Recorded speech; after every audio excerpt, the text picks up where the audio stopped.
You're watching a clip from the Club podcast. Make sure you follow it on Spotify and Apple Podcasts and give it a 5-star review.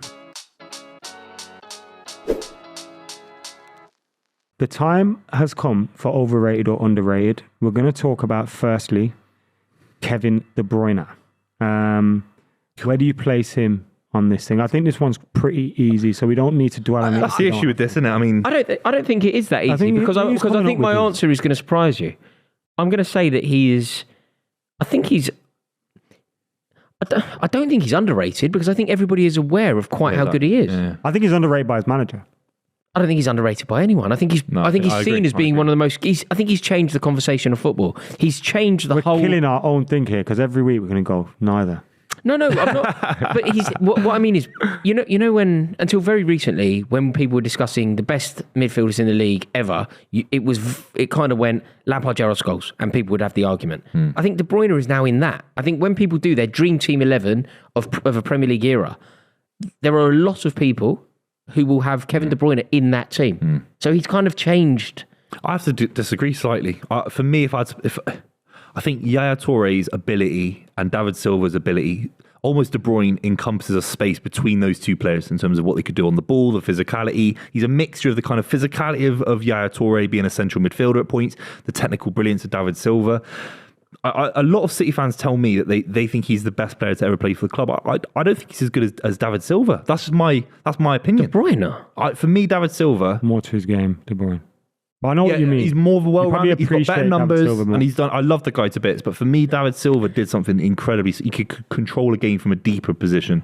He could run the game, and Yaya Touré could do the same. So for me, Buvey, stop being a waffle cop there. I'm not waffling. I'm just trying. I'm trying to explain. Is that what you said the other day? I'm surprised. So you think you don't rate him as highly as everyone else? In the legacy of Man City. Legacy of Man City, Buvey said he's overrated.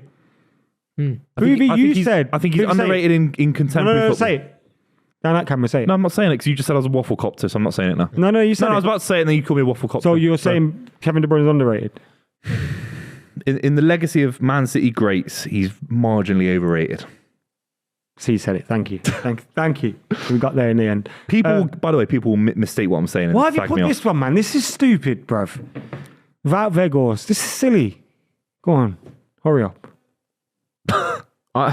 Overrated, underrated. I mean, he's overrated because he's playing for Manchester United and he's clearly not capable of playing for Manchester United. He's a Burnley player at best. He's terrible, bruv. He's terrible, bruv. He should never be at Manchester United. Like, he gives me hope that there is a chance. Like, I will never, you know how David Beckham will never retire from England? He's always available for England. I'm always available. Like, I genuinely dream, I have this like little fantasy that when I'm warming up to play football in Old Street, that somehow somebody significant is going to walk past and give me the call up, and I'm going to be warming up in front of the Matthew Harden. I'm going to be doing my stretches and they're going to be like singing my name and that, and it's going to be amazing, and I'm going to score a winner for Chelsea at Wembley. I truly believe that. And Wouty Weghorst, Matthew Harden ends at Wembley. Wouty Weghorst genuinely gives me belief that there is a chance for me to score a goal at Wembley for Chelsea in a cup final. You know what's going to be funny when he scores at Wembley in Man United? Yeah, he wins Man United the cup. Yeah, he wins Man United. How's it Man United? I think after I've just slated him. I was going to say overrated because after the weekend I didn't think he was that good, and loads of United fans were going, "Oh, he was amazing." And I was just thinking because we're winning. You enjoy seeing his work rate and stuff, which he has. He has very good work rate. His pressing numbers are very high. He breaks things up, which I'd be doing that. He's so overrated. But you can get someone that does that. United. You can get someone that does that and scores goals. Yeah. So but I think he's underrated. Somebody does it better than him as well. After what you like said, he's underrated. So you don't have your own opinion. You just bounce off other people. Mauricio Pochettino, overrated. Oh, here we go. This is a serious overrated manager. Mauricio Pochettino is incredibly overrated. People seem to put him in the same caliber as Antonio Conte, and he isn't fit to lace his boots. That is an incredibly overrated manager. You know, when people talk about Mauricio Pochettino, got to get Poch back. Antonio Conte hasn't made one Champions League. When was the last time he won a Champions League knockout game? Won a Premier League, something that and Mauricio Pochettino never managed to do. But the Champions League narrative is hard. Mancini didn't do very well in the Champions League. He's a fantastic manager. Absolutely. It's hard to do. It's hard to do well in the Champions League. Pochettino, 26 years, he won two. The fact that Pochettino didn't win any silverware with Tottenham, like he isn't a winner, he isn't a proven winner, and I think there's a lot of question marks over him. What's Conte doing at Tottenham? I think. What's it matter what he's done at Tottenham? What's it matter what he's done at Tottenham? He didn't have the same team. It's a totally different time in history.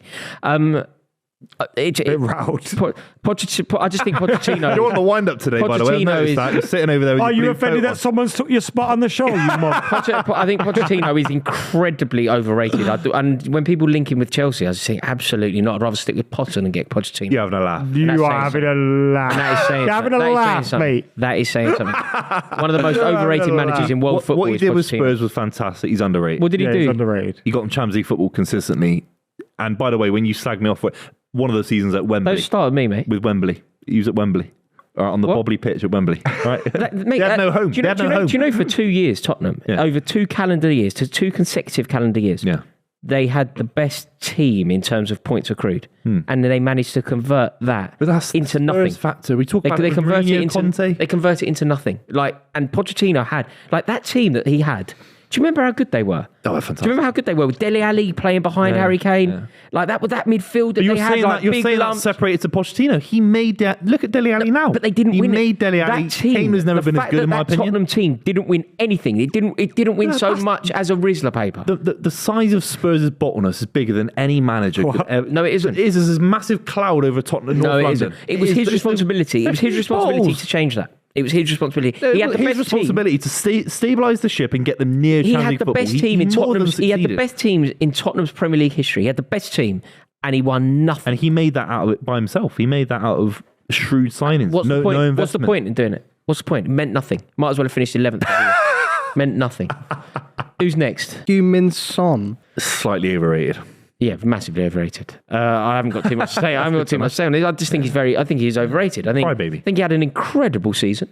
Yeah, but lots of footballers have had brilliant seasons. He had an amazing season in the way that Jamie Vardy had an amazing season.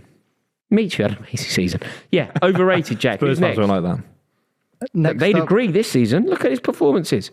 Next up is someone who could be close to your heart, Rory, but definitely wasn't for a while. Thomas Tuchel. He's massively overrated. Not underrated, is he? Everyone touts him for every big job. I think he's underrated. Tell me why.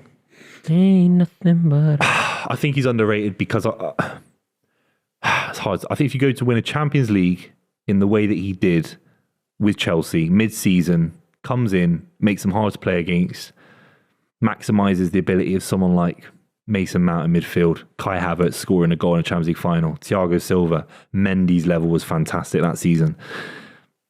And then he gets slagged off and he's getting linked to the Spurs job at points. He's got linked to crazy bad jobs. This guy's an elite level manager. He's a Champions League level manager. He should be at a Bayern Munich. He should be at PSG where he's been linked. He should be at a Chelsea level club where he obviously lost his job. That's where he's at. He's an A-. If Guardiola and Klopp are A+ managers, he's an A- level manager. He's competed with the best and beat them. Overall, I think he's definitely a Champions League manager. He should be a manager competing in the Champions League. But the way that people talk about him and his time at Chelsea, it's so not accurate. I know it ended badly. No, Chelsea were terrible for a year before he was sacked. Yeah. Like we were terrible for an entire year. Like you know, last year Everton, Benitez and Lampard. Yeah. You know, Everton had better home form than Chelsea last season. That was Tuchel's season. Crazy, yeah. Chelsea won 8 games at home. Tuchel. Like you know when Chelsea got battered, conceded 4 at home. I think unlucky though. We talk about Graham Potter having the midfield Chelsea issues. Conceded 4 Lukaku goals. comes in. Is that his fault, Lukaku? No. If he hits the ground running, no. Let's just say conservatively, he scores 20 goals last season in the league. You're winning the Premier League. Look, I hold Lukaku kind of responsible because he went over to Sky Italia and he did that interview and he shouldn't have done. But there are 2 sides to the story, and I did hear the Lukaku side from a mutual friend that happened to tell me. And Lukaku actually said, when you said, is it Thomas Tuchel's fault? There is another paradigm that hard suggests to work with. He's thrown people under the bus. Thomas Tuchel, hard to work with. Exactly. But the manager comes first in an organisation. In a football club, he comes first. Look how he should be hard to work with. Brian Clough was hard to work with. Do you know how bad Chelsea are this season? Yeah. You know how bad we are? Yeah. 2 of our worst performances this season happened in the first 7 games. Yeah. We lost at Ellen Road 3-0. We lost at Southampton. But that happened under Tuchel this season. I think there are a lot of issues that are still systemic with the midfield issues of not replacing or not even bringing in additions on top of Kovacic, on top of an injured Kante. Yeah, but we're just talking about the manager here. Like we can't talk about the board. We're talking about Jurgen Klopp, right? We talk about Jurgen Klopp and his greatness. He's won 1 Champions League. I mean, Tuchel's won won Champions League. He's approaching Jurgen Klopp's record in European football. He's lost finals. He's got a better record he's lost a final. Sorry, he lost PSG, but Bayern, isn't it? But look, lose 2 finals. So my point is he overrated? I'd say yes, simply because he is held in the highest regard, and he presided over a season where Chelsea won 8 home games, had a worse home record than Everton, who nearly went down that season. In consecutive games, we conceded 4 at home to Brentford and Arsenal, when Arsenal weren't the Arsenal they are today. I don't like the finals that Chelsea lost under him. Like, people will always talk about the Champions League, and obviously we should. But every final we played in, we lost. We lost to Leicester City in a final. FA Cup, yeah. And he's wearing they were nervous. Cap. He was wearing a cap. He led Chelsea out at Wembley in a cap. Was he in a tracksuit as well, wasn't he? Tracksuit and cap. Not good. Tramp. Would you take him back at Chelsea tomorrow if they sacked Potter? Never. Absolutely not. You were singing his name a year ago. Absolutely, I wasn't. No, I'm a man of principle, man. He led Chelsea out at Wembley in a cap and tracksuit. Okay, final thing for over or underrated walkout music. Your club's music that they play when the teams are walking out, under or overrated? I like ours.